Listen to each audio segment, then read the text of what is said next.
Back in 2015, selfie sticks were a thing. So were man buns. And Taylor Swift was just starting to dominate the pop music charts. Also in 2015, Saskatchewan's public debt was only $5 billion.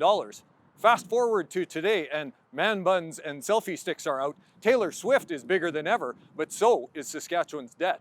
The province's general debt has more than tripled over the past decade, from $5.4 billion in 2015 to nearly $20 billion this year. That's an increase of more than 350%. Still, neither of the major parties is talking much about debt, so CBC News asked them about it. Plan one is to ensure that we have a long-term plan to keep the budget balanced on behalf of the people in Saskatchewan.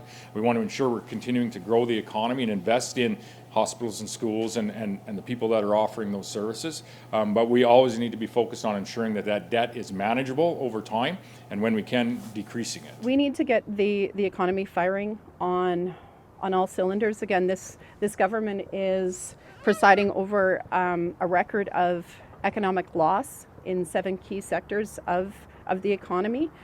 We need to ensure that we've got the economy thriving on all sectors. Both parties are planning deficit budgets for the next 3 years. One expert says that's not good because that means more debt and more interest payments for taxpayers. Well, it's really unfortunate to not hear the party leaders focus on it more. You know, one of the most important things the government can do is balance the budget and start to pay down debt, because that means that the government is going to be on the hook for less and less money that's going to be wasted in debt interest payments.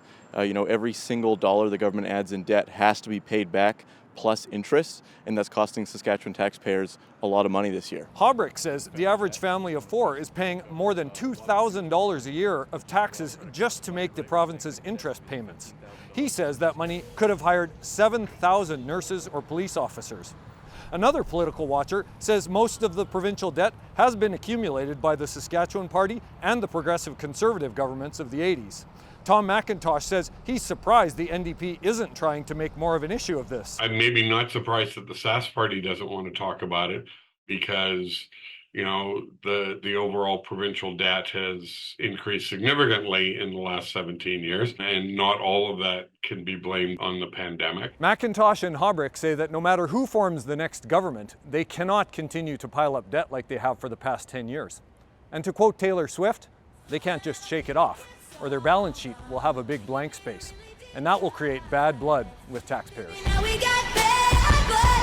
Jason Warwick, CBC News, Saskatoon.